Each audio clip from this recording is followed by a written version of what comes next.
I'm trying to download something off of my cell phone and it like won't pop up the, hard drive. It's so annoying. Boy, you got the latest iPhone. They should be able to do it speedy, Gonzalez.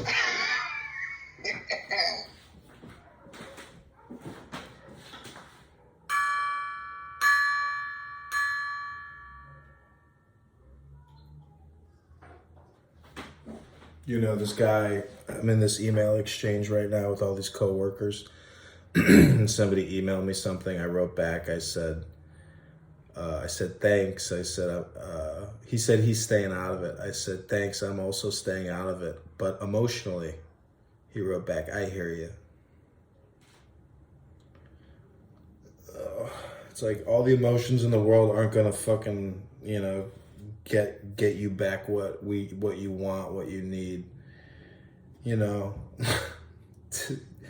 Communication is the thing. It's like all I can really do is help communicate, but as far as like physical actions, I can't do that. So all I can try to do is communicate agnostically with no emotion, try to get action. Honest to God, it all has to do with calling people on the phone and just talking to people directly. And I'm like the laziest guy in the world. I don't want to call anybody. So that's probably why a lot of shit falls back on me, where they say, oh, you didn't do anything. And it's all because I chose not to pick up the phone and fucking call the guy and get a straight answer out of somebody,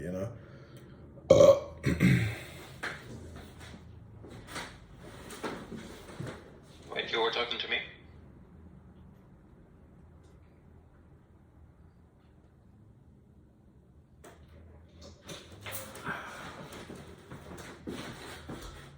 Okay, I'm going to try to find you this one chapter that I already read from this book. It was very, very good.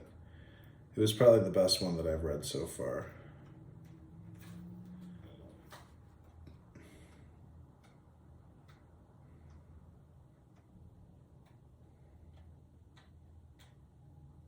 Actually, let me try to read you something different. This is called The Law of Attraction and Repulsion.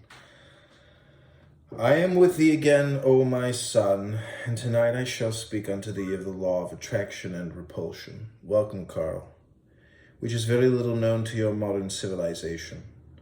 It should be well known unto thee that like attracts like, and vice versa. The true reason for this being that a vibration will play on any instrument which has the same rate of vibration as itself.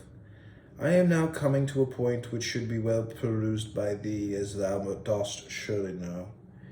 Thy rates of vibration change with thy varying moods.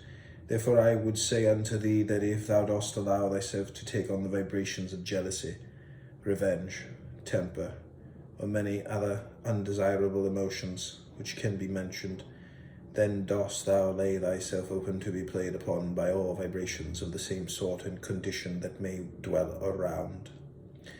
There is a very old and wise saying which reads thus, O my son, thou shalt reap as thou dost sow. But be sure that all thy doings, both good and evil, shall come back to the birthplace. I'll read that again. There is a very old and wise saying which thou reads thus, O my son, thou shalt reap as thou dost sow, but be sure that all thy doings, both good and evil, shall come back to the birthplace.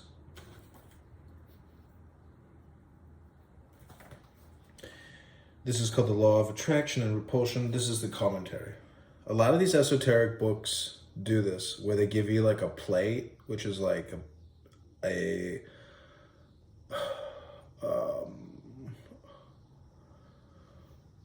an allegory. There's an allegory, and then there's the commentary on the allegory. Always be sure, O my son, that thy vibrations of thought are flowing in harmony with nature. Any inharmonious action or thought will cut off thy contact with the spiritual layers of consciousness. Thus, if thou dost prepare thyself for concentration when in an inharmonious balance of consciousness, then is there a danger that undesirable influences will crowd in upon thy conscious mind, and those things which thou dost receive cannot be relied upon. Always prepare thyself with a prayer, not, O my son, a miserable wail to the Creator to give, and expect nothing in return but a prayer affirming a conscious contact with the higher vibrations of thought, accompanied by a desire to bridge the chasm between matter and spirit so that the traffic of divine thought can flow freely to and from thyself to the great fountainhead of all creation. Contact with the realms of spirit is dependent upon the tuning of thy vibrations to those of the higher thought forces, which are always ready and able to give knowledge.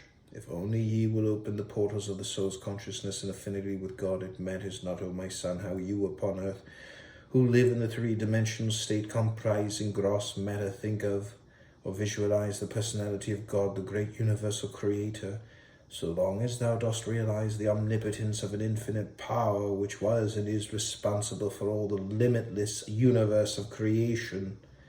All is thought, creative and eternal, and if thou art attuned to him, then canst thou of thyself draw from the treasure house of his knowledge a positive creative potential in proportion to thine understanding. All things in rhythmic harmony with the divine thought. O my son, will draw together under a material law of magnetic attraction, whilst those things which have a broken or distorted rhythm will shatter themselves upon the rocks of their own inharmonious thoughts. Thus shall mankind reap as he sows, not the wrath of God, but the cause and effect of his own unbalanced thoughts and actions.